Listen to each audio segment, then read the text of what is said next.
Sekarang kita masuk ke pertemuan ke-10, yaitu tentang pengelolaan vaksin di fasilitas layanan kesehatan.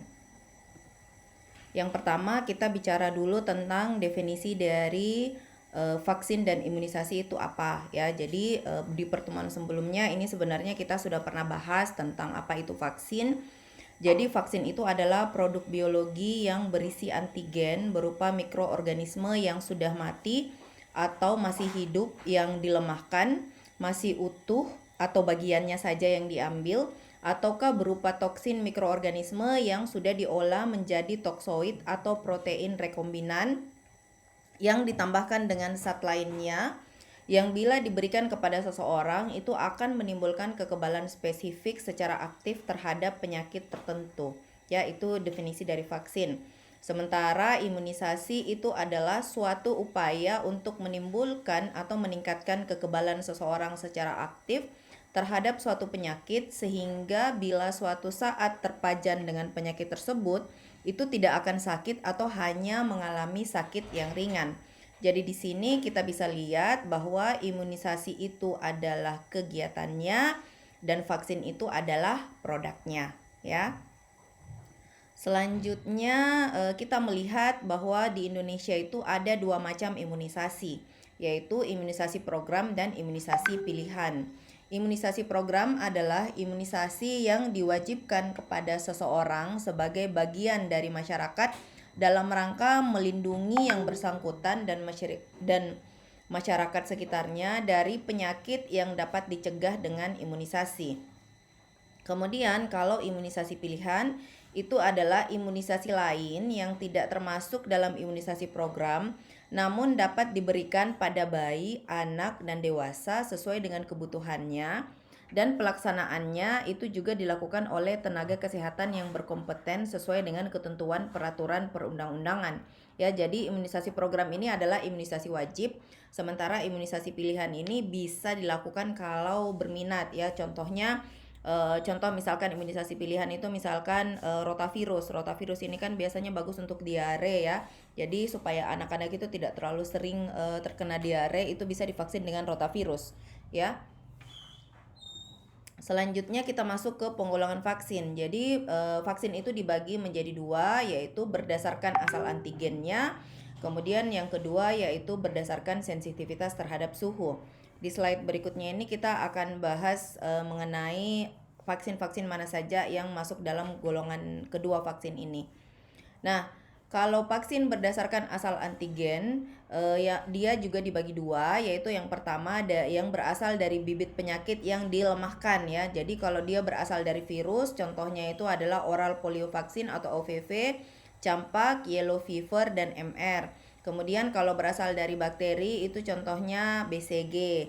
Selanjutnya berasal dari penyakit yang dimatikan. Apabila seluruh partikel yang diambil, contohnya pada virus yaitu IPV dan rabies. Kemudian pada bakteri itu contohnya adalah pertussis. Kalau hanya sebagian partikel yang diambil, ini dia ada 3 macam ya. Kalau berdasarkan proteinnya itu yang mengambil protein subunit itu contohnya acellular pertussis disingkat AP. Kalau yang toksoidnya itu berarti DT, TD, dan TT. Kemudian kalau berdasarkan polisakarida itu ada yang murni dan ada yang gabungan. Kalau yang murni itu adalah meningokokal, yang gabungan itu ada HIV atau Haemophilus influenza tipe B. Selanjutnya ada juga yang merupakan rekombinan atau rekayasa genetik, contohnya yaitu hepatitis B. Selanjutnya kita masuk ke penggolongan berdasarkan sensitivitas terhadap suhu. Jadi kalau penggolongan berdasarkan sensitivitas terhadap suhu itu dibagi menjadi dua, yaitu ada vaksin sensitif beku dan ada vaksin sensitif panas.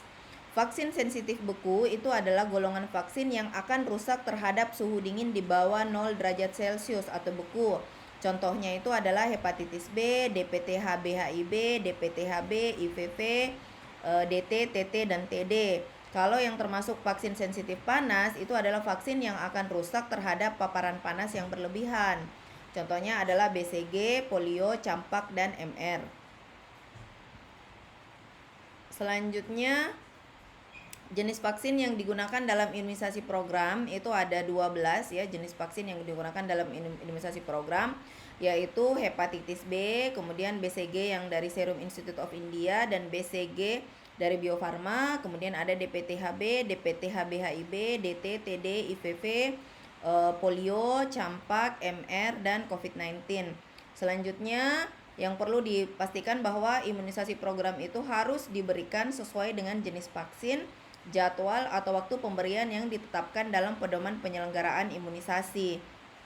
Nah, selain vaksin yang digunakan dalam imunisasi program, itu terdapat juga vaksin yang tersedia di Dinas Kesehatan Provinsi, Kabupaten atau Kota, yaitu meningokokus, Japanese encephalitis, Haemophilus influenza, dan antirabies. Nah, jenis vaksin yang digunakan dalam imunisasi pilihan itu berupa imunisasi terhadap penyakit pneumonia dan meningitis yang disebabkan oleh pneumokokus, kemudian diare yang disebabkan oleh rotavirus, influenza, cacar air, gondongan, campak Jerman ya. Ini biasanya gondongan dan campak Jerman ini dia dalam imunisasi MMR ya.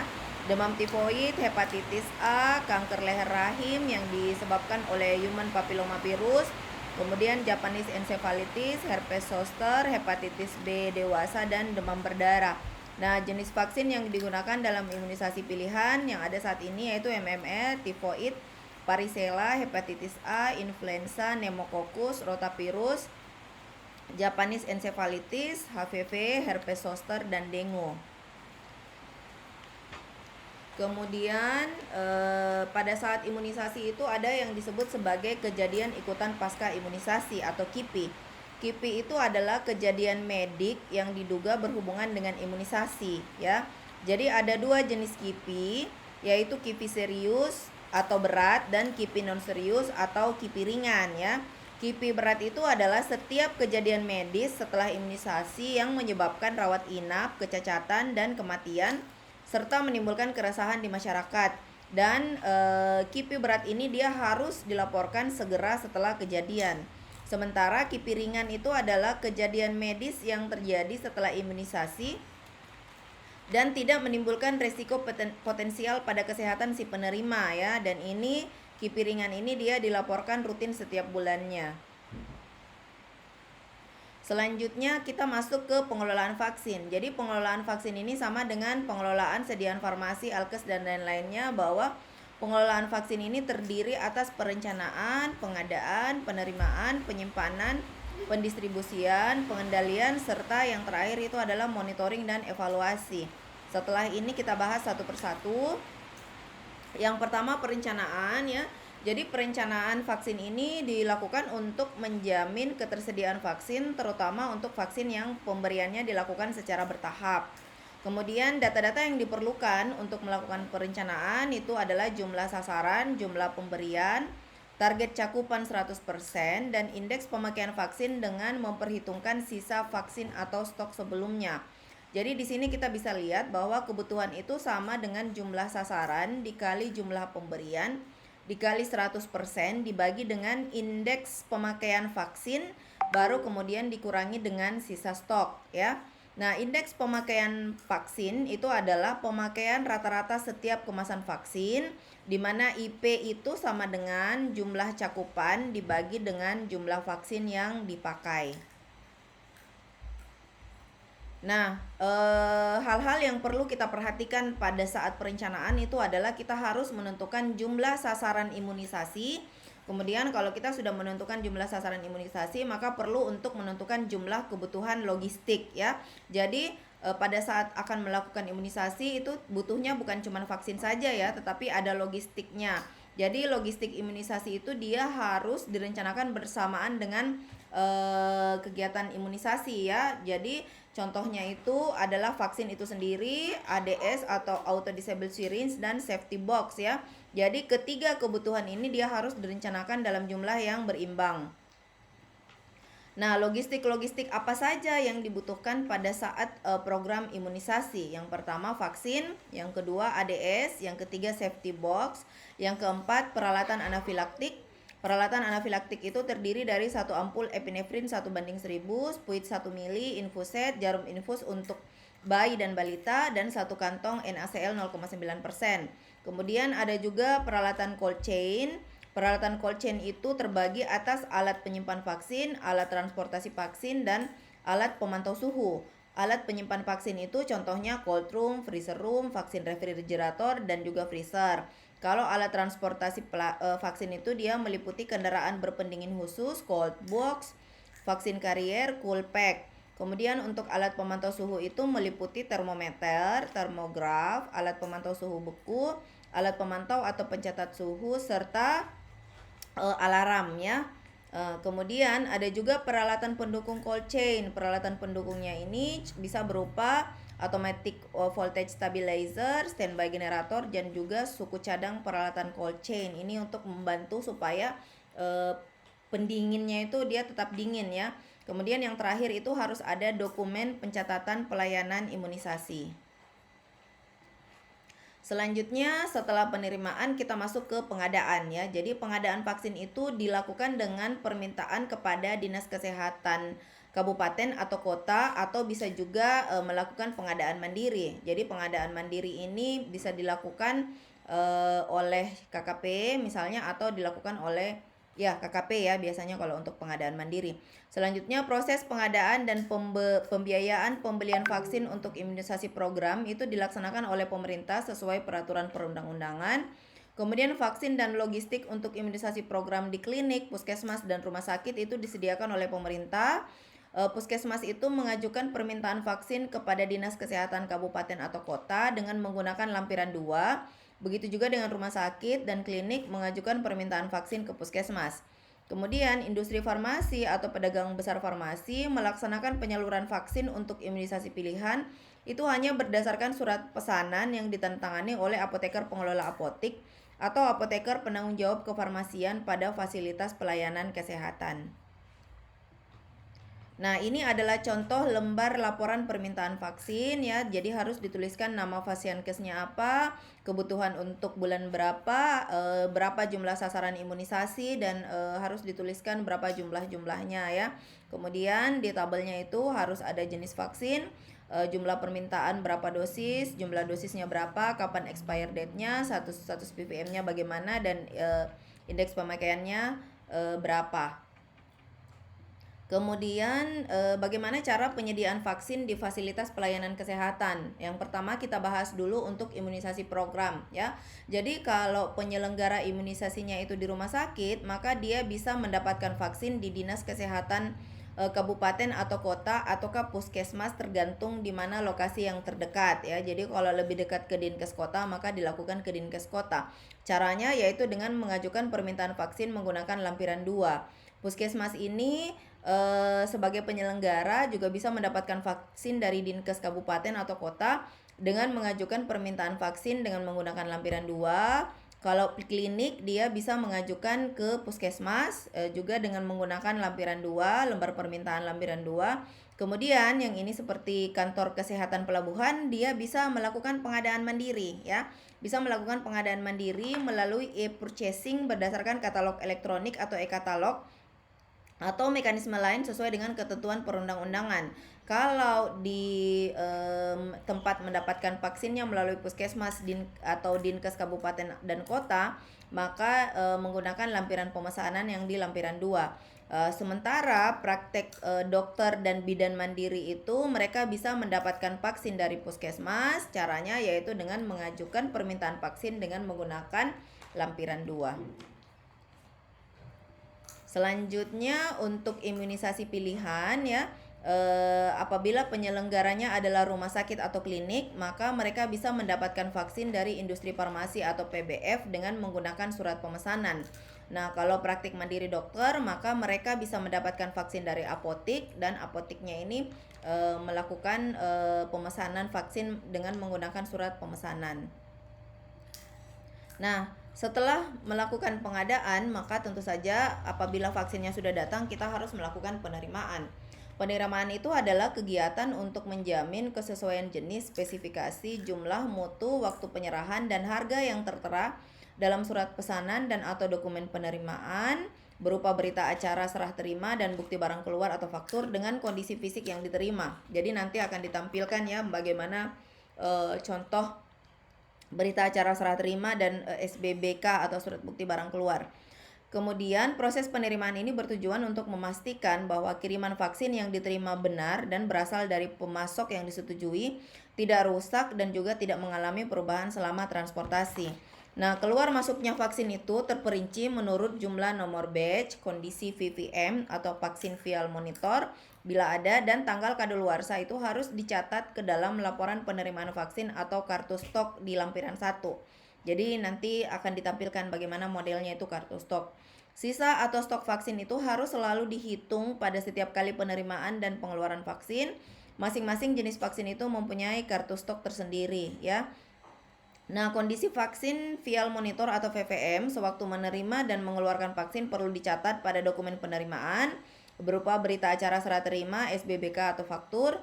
Kemudian VVM ini bisa membantu tenaga kesehatan dalam mengidentifikasi vaksin yang prioritas untuk dikeluarkan dan digunakan lebih dahulu, serta melihat kondisi vaksin apakah masih bisa digunakan. Dan perlu juga untuk memperhatikan tanggal kadaluarsa dari vaksin. Selanjutnya, hal-hal yang perlu diperhatikan pada saat penerimaan vaksin. Yang pertama, melakukan pemeriksaan kelengkapan administrasi, apakah ada surat pemesanan, apakah ada surat pengiriman vaksin, dan juga VAR atau Vaksin Arrival Report. Kemudian dilakukan pemeriksaan alat pemantau suhu, melakukan pemeriksaan fisik vaksin yaitu kejernihan, warna, bentuk, pemeriksaan VVM, kemasan, dan juga label. Mencatat jumlah vaksin, nomor batch, dan masa kadaluarsa vaksin yang diterima pada buku penerimaan dan atau kartu stok vaksin. Jika ditemukan vaksin yang diduga palsu, batch tersebut harus segera dipisahkan dan dilaporkan ke instansi berwenang atau ke pemegang izin edar. Kemudian setelah seluruh vaksin diperiksa, selanjutnya petugas harus mengisi lampiran vaksin arrival report ya. Vaksin harus segera dipindahkan ke tempat penyimpanan yang sesuai dengan standar. Nah, jadi setelah kita melakukan penerimaan, langkah selanjutnya itu adalah penyimpanan vaksin. Jadi penyimpanan vaksin itu adalah kegiatan pengaturan terhadap vaksin yang sudah diterima agar aman, terhindar dari kerusakan fisik ataupun kimia, dan mutunya dipertahankan sesuai dengan persyaratan yang ditetapkan hingga saat digunakan. Nah, vaksin ini kan tadi dia merupakan produk biologis yang mudah rusak. Jadi dia harus disimpan pada suhu tertentu. Jadi biasanya itu pada umumnya ya vaksin itu disimpan pada suhu 2 sampai 8 derajat Celcius di cold room atau di kulkas ya, atau disebut vaksin refrigerator. Nah, ada juga kalau vaksin yang bentuknya bukan cair ya, vaksin yang terliofilisasi, biasanya pada saat digunakan itu dia membutuhkan yang namanya pelarut vaksin. Nah, pelarut vaksin ini dia juga disimpan pada suhu 2 sampai 8 derajat Celcius ataukah pada suhu ruang yang terhindar dari sinar matahari. Nah, suhu vaksin itu harus selalu dipantau dan dicatat pada kartu suhu yang letaknya berdekatan dengan tempat penyimpanan vaksin. Dan harus diambil langkah-langkah untuk memastikan rotasi stok itu sesuai dengan VVM dan tanggal kadaluarsa vaksin ya. Jadi sistem pengeluarannya itu harus first expire first out ya. Jadi yang pertama kali akan expire itulah yang pertama kali akan keluar. Nah, beberapa hal yang harus diperhatikan dalam penempatan lemari dalam penyimpanan vaksin. Yang pertama adalah penempatan lemari es, kemudian penyimpanan vaksin di lemari SILR. Jadi ini lemari es tipe tertentu ya, ice lining refrigerator. Kemudian penyimpanan bagaimana cara penyimpanan vaksin di dalam freezer. Nah, di gambar ini itu adalah suhu penyimpanan vaksin yang dan periode maksimum penyimpanan yang direkomendasikan oleh WHO berdasarkan rekomendasi WHO ya. Jadi kalau penyimpanan secara dengan skala nasional maka itu bisa sampai 6 bulan, subnasional itu bisa sampai 3 bulan, kabupaten atau kota itu sampai 1 bulan, dan puskesmas itu bisa sampai 1 bulan ya. Jadi rata-rata penyimpanan suhunya itu 2 sampai 8 derajat Celcius ataukah min 15 sampai 25 derajat Celcius bergantung pada penggolongan vaksin tadi ya. Selanjutnya kita bahas penempatan lemari es. Jadi untuk penempatan lemari es di penyimpanan vaksin, pertama jarak minimal antara lemari es dengan dinding belakang itu 10 sampai 15 cm atau sampai pintu lemari es itu bisa dibuka.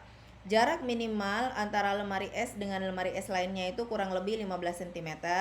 Kemudian lemari es ini tidak boleh terkena sinar matahari langsung dan ruangan mempunyai sirkulasi udara yang cukup. Nah, ini bisa dengan menggunakan exhaust atau kalau mau lebih bagus lagi bisa menggunakan air conditioner ya.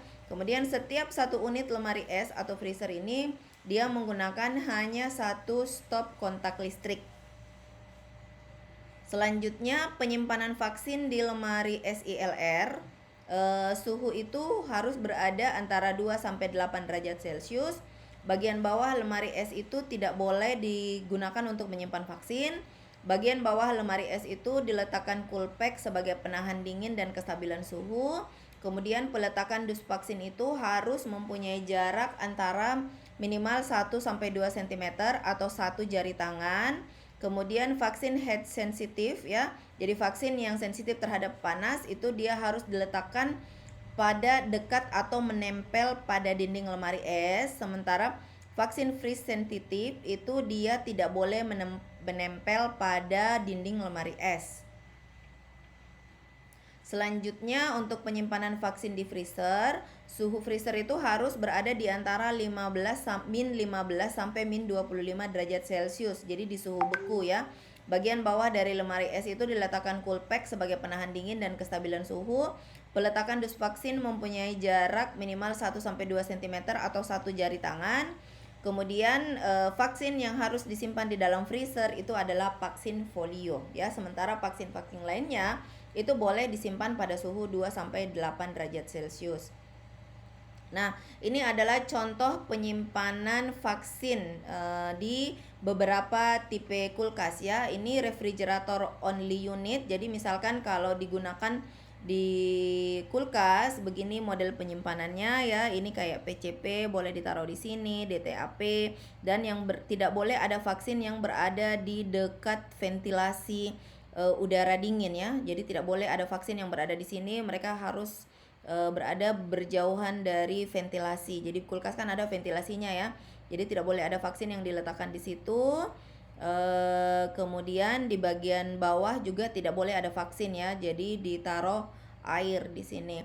Kemudian ini kalau untuk freezer ya, untuk freezer sama, tidak boleh ada vaksin yang berada di dekat ventilasi udara dingin. Dan yang di bagian bawah ini harus diisi dengan cold pack atau diisi dengan air ya. Jadi tidak boleh diisi dengan vaksin. Nah, bagaimana kalau kulkasnya itu kombinasi antara freezer dengan kulkas ya. Jadi kalau dia adalah kayak kulkas rumah tangga yang bagian atasnya freezer, bawahnya kulkas, maka yang di bagian atas ini tidak boleh diisi dengan vaksin ya. Dia tidak boleh diisi dengan vaksin, diisinya itu di bawah sini, dan tidak boleh ada vaksin yang berada di top shelf ya, di bagian rak paling atas. Tidak boleh ada yang digunakan di rak paling atas, tidak boleh ada yang di dekat ventilasi udara dingin. Kemudian bagian bawah juga tidak boleh diisi ya, semuanya harus diisi dengan air atau diisi dengan cold pack. Kemudian ini adalah tabel penyimpanan vaksin ya. Jadi kalau untuk satu-satunya vaksin yang harus disimpan pada suhu min 15 sampai 25 derajat Celcius itu adalah polio. Vaksin lainnya bisa disimpan pada 2 sampai 8 derajat Celcius apakah di provinsi, di kabupaten ataukah di pustu. Ya, kemudian di bidan desa itu hanya boleh menyimpan hepatitis B dan itu paling lama 1 bulan 1 minggu. Jadi ini adalah waktu penyimpanan paling lamanya ya. Apakah di dinas provinsi, di dinas kabupaten. Jadi kayak dinas provinsi itu maksimal menyimpan vaksin itu cuma 3 bulan. Dia sudah harus menyalurkan ke dinkes kabupaten atau kota. Nah, dinkes kabupaten atau kota ini juga maksimal harus menyalurkan vaksinnya ke puskesmas atau pustu itu maksimal 2 bulan, 1 bulan ditambah 1 bulan. Nah, puskesmas atau pustu ini sudah harus melakukan kegiatan vaksinasi hanya boleh 1 bulan ditambah 1 minggu ya. Periode penyimpanannya hanya di situ. Selanjutnya beberapa hal yang harus diperhatikan dalam menentukan kualitas dan keamanan vaksin. Yang pertama untuk vaksin yang belum kadaluarsa, maka secara umum vaksin ini bisa digunakan sampai akhir bulan masa kadaluarsa. Kemudian untuk vaksin sensitif beku yang belum pernah mengalami pembekuan, kalau terdapat kecurigaan bahwa vaksin sensitif beku ini pernah mengalami pembekuan, maka harus dilakukan uji kocok atau shake test. Kemudian sebagai pembandingnya itu digunakan jenis dan nomor batch vaksin yang sama. Terus untuk vaksin yang belum terpapar suhu yang berlebihan, dalam setiap kemasan vaksin itu sudah dilengkapi dengan alat pemantau paparan suhu panas yang disebut dengan PVM atau vaksin vial monitor. Kemudian vaksin belum melampaui batas waktu ketentuan pemakaian vaksin yang sudah dibuka. Jadi vaksin yang sudah digunakan pada tempat pelayanan statis itu bisa digunakan lagi pada pelayanan berikutnya, sedangkan sisa pelayanan dinamis itu harus dibuang. Nah, ini tadi untuk uji kocok ya, cara melakukan uji kocok atau shake test. Jadi untuk melakukan uji kocok atau shake test, maka kita harus mengambil satu contoh jadi dari setiap vaksin yang dicurigai pernah beku. Nah, jadi satu contoh dari vaksin yang kita curigai ini pernah beku diberi label tersangka beku. Kemudian diambil lagi satu vaksin yang sengaja dibekukan yang sama dengan tersangka beku tadi hingga padat seluruhnya, kemudian diberi label bahwa ini dibekukan ya. Selanjutnya biarkan contoh dibekukan dan vaksin tersangka beku tadi itu sampai mencair seluruhnya, tapi tidak boleh dipanaskan. Jadi diletakkan saja pada suhu ruang ya. Kemudian setelah itu pegang pial contoh dibekukan dan vaksin tersangka beku dengan satu tangan, lalu kocok secara bersamaan selama 10 hingga 15 detik. Kemudian ambil contoh dibekukan dan vaksin tersangka beku bersebelahan untuk membandingkan laju pengendapan yang umumnya 5-30 menit, dan pada saat mengamati itu kita harus menggunakan pencahayaan yang cukup ya.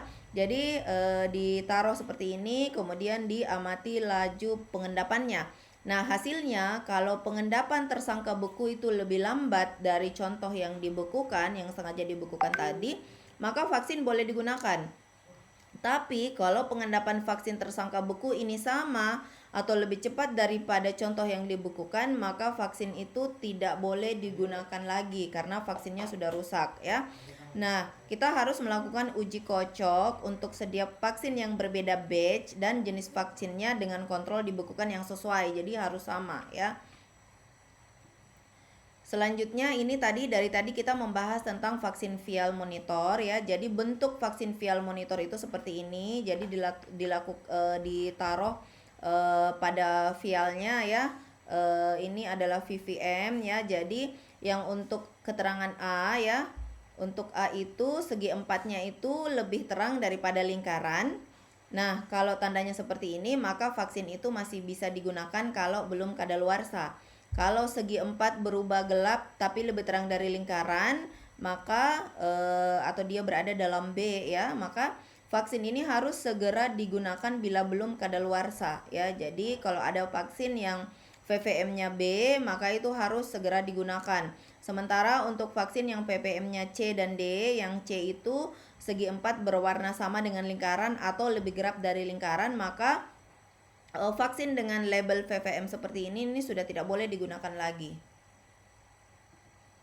Nah, selanjutnya kita bahas tentang vaksin refrigerator ya. Jadi vaksin refrigerator ini digunakan untuk menjaga kualitas vaksin supaya dia tetap tinggi sejak diterima sampai didistribusikan ke tingkat berikutnya.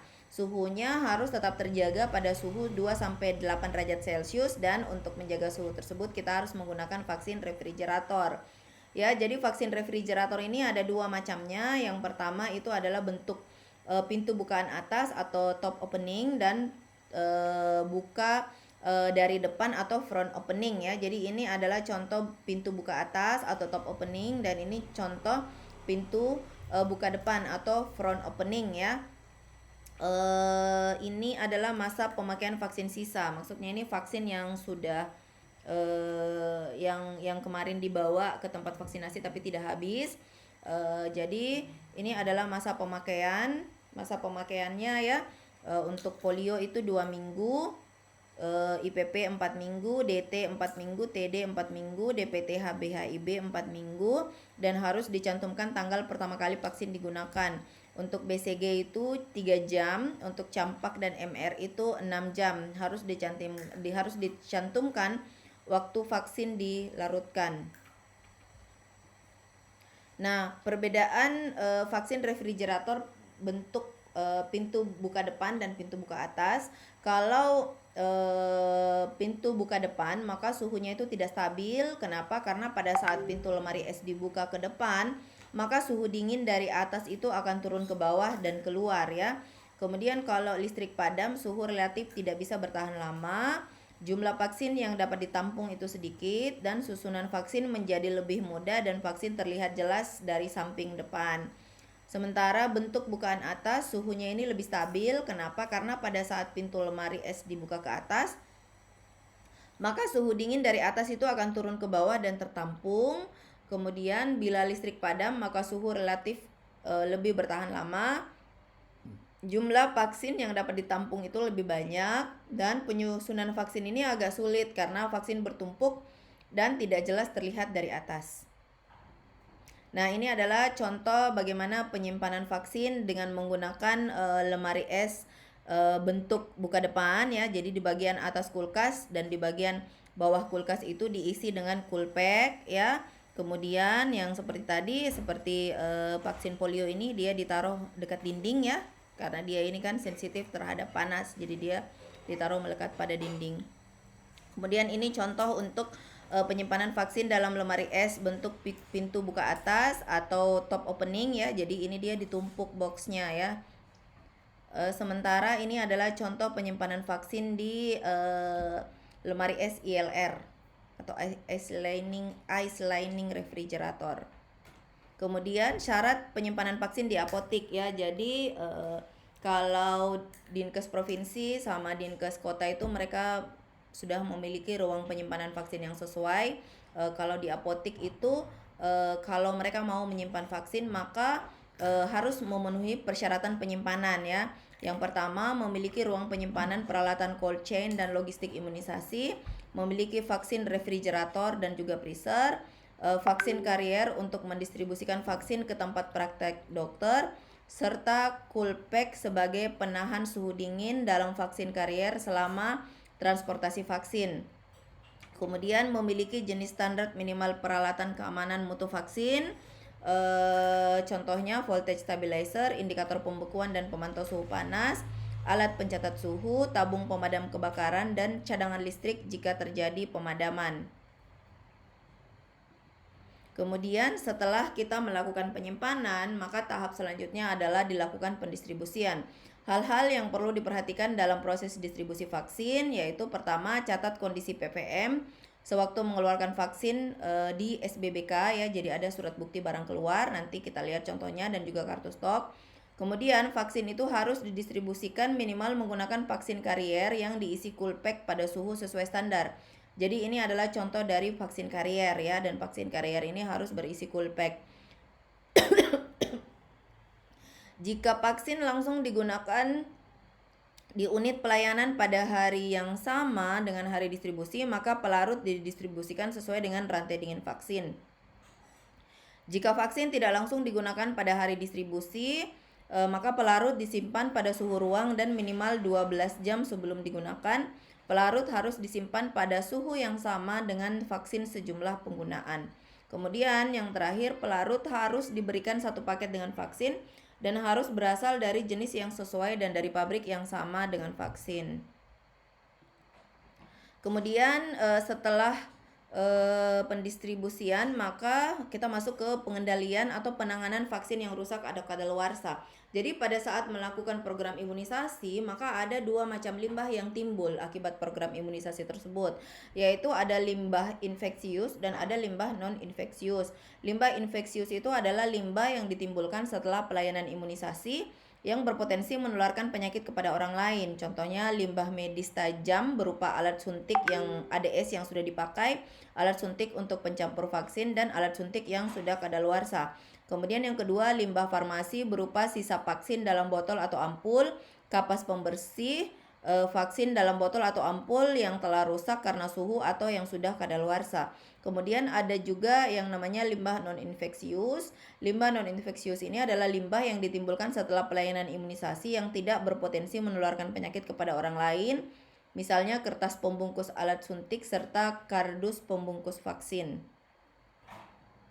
Nah, Ada beberapa kondisi di mana vaksin itu tidak boleh digunakan lagi. Yang pertama adalah vaksin ini sudah mencapai tanggal dan waktu kadaluarsa. Yang kedua, bila vaksin tersebut adalah vaksin rekonstitusi yang sudah dilarutkan lebih lama dari yang direkomendasikan.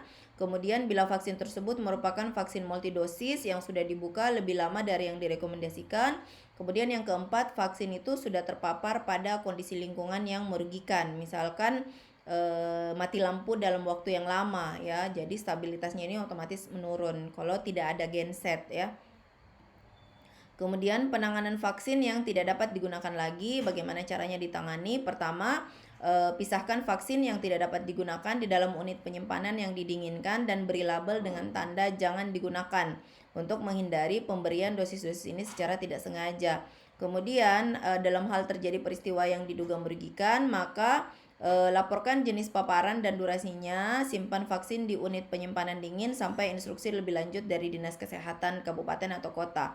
Kemudian yang ketiga, laporkan vaksin yang sudah kadaluarsa ke Dinas Kesehatan Kabupaten atau Kota untuk penanganan lebih lanjut. Selain itu, segera laporkan vaksin yang mendekati waktu kadaluarsa jika vaksin-vaksin tidak mungkin digunakan sebelum tanggal tersebut.